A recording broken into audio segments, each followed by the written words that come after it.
ओम शांति। आजकेर साकार महावाक्य 4 एप्रिल 2024। बाबा बोलेছেন मिष्टि बाच्चारा घर परिवारे थेकेও पारलौकिक बाबार काछ थेके सम्पूर्ण अविनाशी उत्तराधिकार ग्रहण करते हबे। सुतरां निजेर सबकिछु एक्सचेंज करे नाओ। ए हलो अनेक बड़ बिजनेस। प्रश्न, ड्रामार ज्ञान कोन विषये बाच्चारा तोमादेर अनेक साहाज्य करे थाके? उत्तर, जखन शरीर रोगग्रस्त हये पड़े तखन ड्रामार ज्ञान अनेक सहयोग प्रदान करे थाके। केनना तोमरा जानो जे एई ड्रामा हुबहु रिपिट हच्छे। एखाने कान्नाकाटी दुख करार कोनो प्रश्नई नेई। कर्मेर हिसाब निकाश मेटाते हबे। 21 जन्मेर सुखेर उपहारेर साथे तुलना करले एई दुःख किछुई नय। এই জ্ঞান সম্পূর্ণ না থাকার কারণে ছটফট করে থাকে। ওম শান্তি।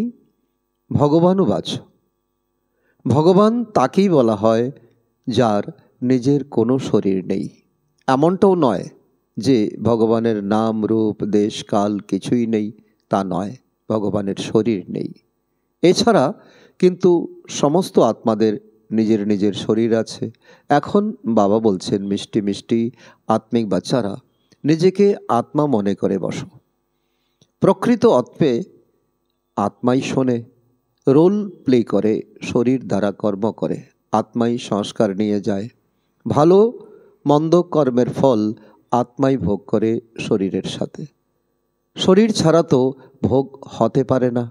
ताई बाबा बोलेन निजेके आत्मा मने करे बसो। बाबा आत्मादेर शोनान। আমরা আত্মারা এই শরীররূপী কর্ম ইন্দ্রিয়ের দ্বারা শুনি। ভগবানুবাচ মন মানা ভব।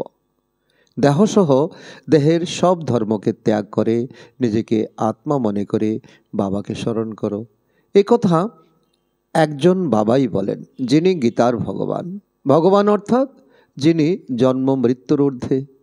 বাবা বোঝান আমার অলৌকিক জন্ম। আর কেউ এমন জন্মগ্রহণ করে না যেমন আমি ওনার মধ্যে অর্থাৎ ব্রহ্মা বাবার মধ্যে প্রবেশ করি। এসব ভালোভাবে স্মরণ করা উচিত। এমন নয় সব কিছু ভগবান করেন। পূজ্য পূজারী কাঠ পাথরের ভিতরেও পরমাত্মা বাস করেন। 24 অবতার, কচ্ছ মৎস্য অবতার, এমনকি পরশুরামকেও অবতার রূপে দেখানো হয়েছে।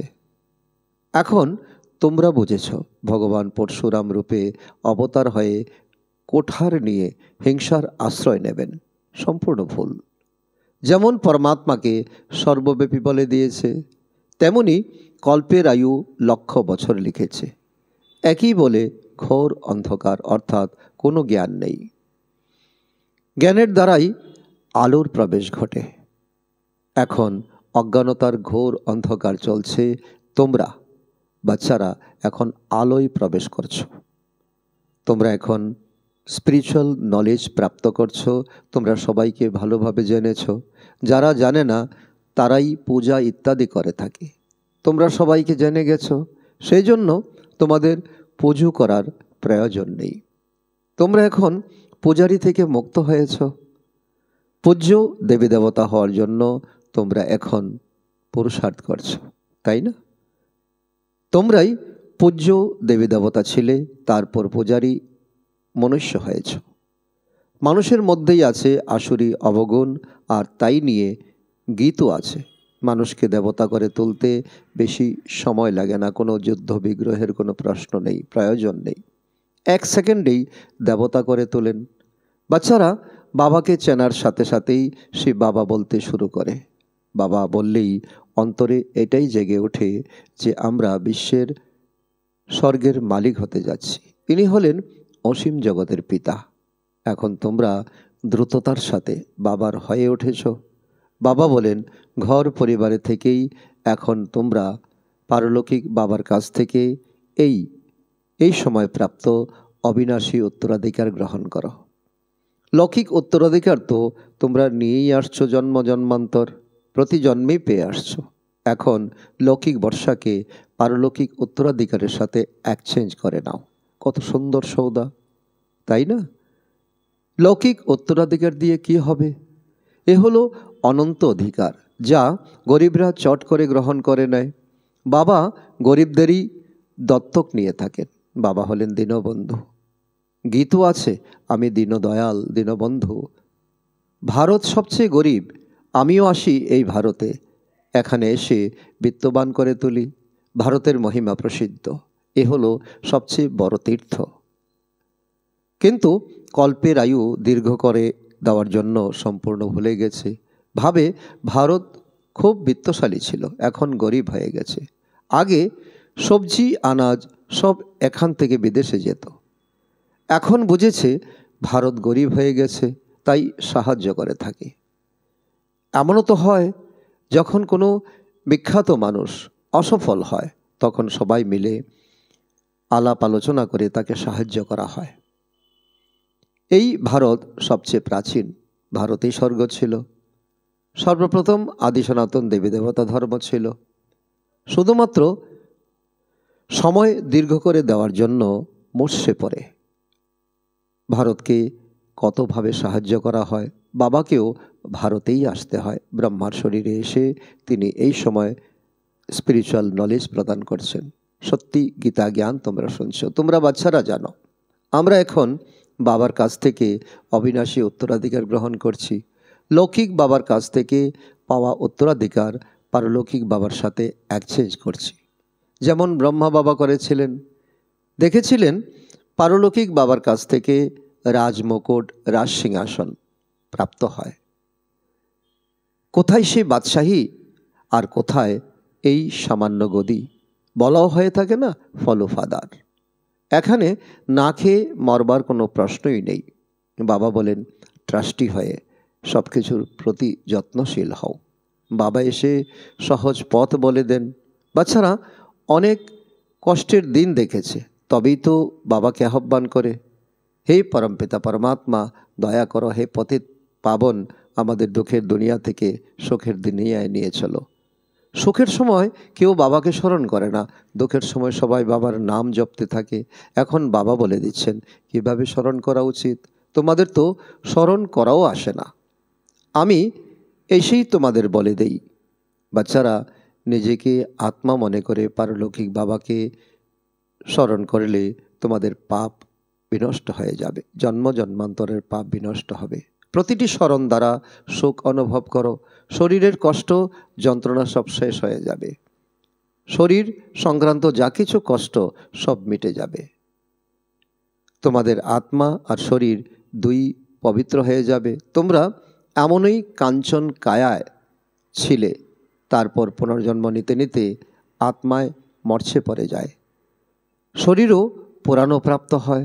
যেমন সোনার মধ্যে খাদ দেওয়া হয়, খাঁটি সোনার অলঙ্কার খাঁটি হয়ে থাকে, ওতে ঔজ্জ্বল্যও থাকে। খাদযুক্ত অলঙ্কার কালো হয়ে যায়। বাবা বলেন তোমাদের মধ্যেও খাদ পড়েছে, তাকে বের করে আনতে হবে। কিভাবে বেরোবে? বাবার সাথে যোগযুক্ত হও। যিনি শিক্ষা প্রদান করেন তার সাথে যোগযুক্ত হয়ে থাকতে হবে, তাই না? ইনি তো একাধারে বাবা, গুরু, টিচার সব কিছু। ওনাকে স্মরণ করলে তোমাদের বিকর্ম বিনাশ হবে, আর উনি তো তোমাদের শিক্ষা দিচ্ছেন। পতিত পাবন সর্বশক্তিমান তোমরা আমাকেই বলো, আমি তোমাদের কল্পকল্প উদ্ধার করতে আসি, মুক্তি জীবন মুক্তি প্রদান করি। কল্পে কল্পে এসে বাবা এইভাবেই বুঝিয়ে বলেন, মিষ্টি মিষ্টি হারিয়ে যাওয়া বাচ্চারা 5000 বছর পরে তোমাদের পেয়েছি, সেই জন্য তোমাদের হারানিধি বলা হয়। এখন এই দেহের অহংকার ত্যাগ করে আত্ম অভিমানী হও। বাবা আত্মার জ্ঞানও প্রদান করছেন, যা বাবা ছাড়া আর কেউই দিতে পারে না। এমন কোনো মানুষ নেই যার মধ্যে আত্মার জ্ঞান আছে। সন্ন্যাসী, সন্ত, গুরু, গোসাই কেউই জানে না। সবার শক্তি কমে গেছে। সমস্ত সৃষ্টিরূপী কল্পবৃক্ষ এখন জরাজীর্ণ অবস্থা প্রাপ্ত হয়েছে, এখন আবার নতুন করে স্থাপনা হতে চলেছে। বাবা এসেই ভিন্ন ভিন্ন প্রকারের বৃক্ষের রহস্যকে বুঝিয়ে বলেন। তিনি বলেন, প্রথমে তোমরা রামরাজ্যে শিবালয়ে অর্থাৎ স্বর্গে ছিলে, তারপর যখন বাম মার্গে এলে তখন থেকেই রাবণ রাজ্য শুরু হয়ে যায়, ভক্তি শুরু হয়ে যায়। তারপর অন্যান্য ধর্ম আসে, শুরু হয় ভক্তি। আগে তোমরা জানতে না, কারো কাছে গিয়ে জিজ্ঞাসা করতে পারো তোমরা রচয়িতা আর রচনার আদি মধ্য অন্তকে জানো? কেউ বলতে পারবে না। বাবা ভক্তদের বলেন, এখন তোমরা বিচার করে দেখো, বোর্ডে লিখে দাও, অ্যাক্টর হয়েও ড্রামার ডাইরেক্টর, ক্রিয়েটার, প্রিন্সিপাল অ্যাক্টরকে জানে না, সুতরাং এমন অ্যাক্টরকে কি বলবে? আমরা আত্মারা এখানে ভিন্ন ভিন্ন শরীর ধারণ করে রোল প্লে করতে আসি। নিশ্চয়ই এটা নাটক, তাই না? গীতা হলো মা আর বাবা হলেন শিব। সৃষ্টির সব কিছুই তার রচনা। গীতার দ্বারা নতুন জগৎ স্থাপনা করেন। এটাও সবার অজানা যে নতুন দুনিয়া কিভাবে সৃষ্টি করে থাকেন। নতুন দুনিয়াতে সর্বপ্রথম তোমরাই যাবে। এখন হলো পুরুষোত্তম সঙ্গমযোগী দুনিয়া। এটা যেমন পুরানো দুনিয়া নয়, তেমনি নতুন দুনিয়াও নয়। এ হলো সঙ্গম। ব্রাহ্মণদের শিখা বা চটি দেখানো হয়। বিরাট রূপে না শিব বাবাকে দেখানো হয়, না ব্রাহ্মণ চটিকে দেখানো হয়। তোমরা তো চটিও দেখিয়েছ একদম ওপরেই, সেখানে তোমরা ব্রাহ্মণরা বসে আছো। দেবতাদের পরে আসে ক্ষত্রিয়, ব্রাহ্মণ, দেবতা, ক্ষত্রিয়। দাপর থেকে শুরু হয় পেটের জন্য পূজারী, তারপর তারাই শূদ্রে পরিণত হয়। এ হলো ডিগবাজি খাওয়া। এই ডিগবাজিকেই তোমরা শুধুমাত্র স্মরণ করো। এটাই তোমাদের জন্য 84 জন্মের যাত্রা। সেকেন্ডেই সব স্মরণে এসে যায়। আমরা এভাবেই চক্রাকারে ঘুরছি। এটাই সঠিক চিত্র। ওটা অর্থাৎ ভক্তি মার্গের চিত্রটা ভুল। বাবা ছাড়া সঠিক চিত্র আর কেউ তৈরি করতে পারে না। এই চিত্র দ্বারাই বাবা বুঝিয়ে বলেন, তোমরা এভাবেই ডিগবাজি খেয়ে চলেছ। সেকেন্ডে তোমাদের যাত্রা শুরু হয়, এতে কষ্টেরও কোনো ব্যাপার নেই। আত্মরূপী বাচ্চারা বুঝেছে, বাবা আমাদের পড়াচ্ছেন। আমরা সকলে এখন স্টুডেন্ট হয়ে পড়তে বসেছি, নিজেকে আত্মা মনে করে বসেছি। এই সৎসঙ্গ হলো যিনি সত্য সেই বাবার সাথে। ওটা লৌকিক হলো মিথ্যা সঙ্গ। সত্যখণ্ড বাবা এসে স্থাপনা করেন। মানুষের কোনো শক্তি নেই স্থাপনা করার, ভগবান করতে পারেন। ভগবানকেই জ্ঞানের সাগর বলা হয়। সাধু সন্ন্যাসীরা জানে না যে এ হলো পরমাত্মার মহিমা। ওই শান্তির সাগর এসে তোমাদের শান্তি প্রদান করছেন। অমৃতবেলায় তোমরা ড্রিল করো, শরীর থেকে আলাদা হয়ে বাবার স্মরণে থাকো। এখানে তোমরা এসেছ জীবিত হয়ে ও মৃতপ্রায় থাকতে, অর্থাৎ মর্জিবার জন্ম তোমাদের এই সময় প্রাপ্ত হয়। বাবার প্রতি পূর্ণ সমর্পণ হয়ে ওঠো তোমরা। এই পুরানো দুনিয়ায় এটা পুরানো শরীর, এর প্রতি যেন ঘৃণা জন্মে গেছে। একেই ত্যাগ করে চলে যাব। কিছুই যেন স্মরণে না আসে। সব কিছু তোমরা ভুলে গেছো। তোমরা বলেও থাকো ভগবানই সব কিছু দিয়েছেন, সুতরাং এখন ওনাকে সব কিছু দিয়ে দাও, এক্সচেঞ্জ করে দাও। ভগবান তোমাদের বলেন তোমরা ট্রাস্টি হও। ভগবান ট্রাস্টি হবেন না, তোমরা ট্রাস্টি হয়ে ওঠো। তখন আর পাপ কর্ম করবে না। আগে পাপ আত্মাদের সাথে লেনদেন হয়ে এসেছে, তাই না? দাপর থেকে। এই সঙ্গম যুগে তোমাদের পাপাত্মাদের মধ্যে সাথে কোনো লেনদেন নেই। পাপাত্মাদের দান করলে পাপ মাথায় চলে যাবে এবং তোমরা আরও পাপী হয়ে যাবে। বলো ঈশ্বরার্থে, আর দান করছো পাপাত্মাদের। বাবা তো কিছুই নেন না। বাবা বলেন সেন্টার খুলো, এতে অনেকের কল্যাণ হবে। বাবা বুঝিয়ে বলেন যা কিছুই হচ্ছে হুবহু ড্রামা অনুসারে রিপিট হচ্ছে। এর মধ্যে কান্নাকাটি দুঃখ প্রকাশ করার কোনো প্রশ্নই নেই। কর্মের হিসেব নিকেশ মিটছে, এটা তো ভালোই হচ্ছে। বৈদ্যরা বলে সব রোগ উথলে বাইরে বেরিয়ে আসবে। বাবা বলে থাকেন বাকি থাকা হিসেব নিকেশ মিটিয়ে ফেলতে হবে, হয় যোগ দ্বারা নতুবা সাজা খেয়ে মেটাতে হবে। সাজা তো অর্থাৎ শাস্তি তো খুবই করা। রোগ ভোগ ইত্যাদির দ্বারা মিটে গেলে সেটাও অনেক ভালো। ওই দুঃখ 21 জন্মের শোকের উপহারের কাছে কিছুই নয়, কেননা সেখানে অনন্ত সুখ থাকে। জ্ঞান সম্পূর্ণ না থাকার কারণে অসুখ বিসুখে ছটফট করতে থাকে। রোগগ্রস্ত হয়ে পড়ে যখন তখন ভগবানকে স্মরণ করে, সেটাও ভালো।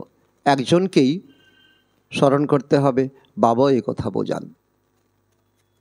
ওরা এদের গুরুকে স্মরণ করে। গুরু তো অনেকেই আছে, এক সদ্গুরুকে তোমরাই জানো, তিনি হলেন সর্বশক্তির অধিকারী, তোমাদের পিতা, শিক্ষক, সদ্গুরু। বাবা বলেন, আমি এইসব বেদ গ্রন্থ ইত্যাদি জানি, তার সার তোমাদেরকে শোনাচ্ছি। এসবই হলো ভক্তিমার্গের সামগ্রী, এর দ্বারা আমাকে পাওয়া যায় না। বাবা আসেন এই পাপ আত্মাদের দুনিয়ায়। এখানে পুণ্য আত্মা কোথা থেকে আসবে? যে সম্পূর্ণ 84 জন্ম গ্রহণ করেছে, তার শরীরেই আমি আসি, অর্থাৎ ব্রহ্মার শরীরে আসি। সর্বপ্রথম সেই শোনে। বাবা বলেন, এখানে তোমাদের স্মরণের যাত্রা ভালো হয়, যদিও তুফান আসবে, কিন্তু বাবা বোঝাতে থাকেন যে নিজেকে আত্মা মনে করে বাবাকে স্মরণ করো। কল্প পূর্বেও তোমরা এভাবেই জ্ঞান শুনেছিলে, প্রতিদিনই শুনছ। রাজধানী স্থাপন হতে চলেছে, পুরানো দুনিয়ারও বিনাশ ঘটবে। খুব সন্নিকটে এসে গেছে সময়, সেজন্য তোমাদের এই পড়াশোনার প্রতি মনোযোগী হতে হবে। আচ্ছা, মিষ্টি মিষ্টি হারানিদি বাচ্চাদের প্রতি মাতা পিতা বাপদাদার স্মরণের স্নেহ সুমন আর সুপ্রভাত। আত্মাদের পিতা তার আত্মারূপী বাচ্চাদের জানাচ্ছেন নমস্কার। আমরা আত্মারূপী সন্তানরা আমাদের মাতা পিতা বাপদাদাকে জানাই স্মরণের স্নেহ সুমন এবং সুপ্রভাত। ধারণার জন্য মুখ্য সার: 1 নম্বর, অমৃতবেলায় উঠে শরীর থেকে ডিটাচ হওয়ার ড্রিল করতে হবে। পুরানো দুনিয়া, পুরানো শরীর কিছুই যেন স্মরণে না আসে, সব কিছু ভুলে যেতে হবে।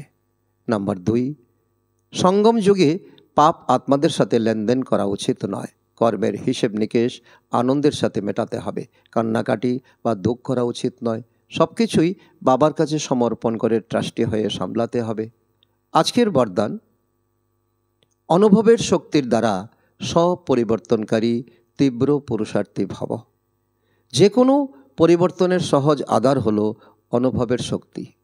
যতক্ষণ অনুভবের শক্তি না আসে ততক্ষণ অনুভূতি হয় না, আর যতক্ষণ অনুভূতি না হয় ততক্ষণ ব্রাহ্মণ জীবনের বিশেষত্বের ফাউন্ডেশন মজবুত হয় না এবং উৎসাহ উদ্দীপনার চালু থাকে না। যখন অনুভবের শক্তি প্রতিটি কথার অনুভবী বানাবে, তখন তীব্র পুরুষার্থী হয়ে যাবে। অনুভবের শক্তি সব সময়ের জন্য সহজ পরিবর্তন করিয়ে দেয়। আজকের স্লোগান: স্নেহের স্বরূপকে সাকারে ইমর্জ করে ব্রহ্মা বাবার সমান হও। আচ্ছা, ওম শান্তি।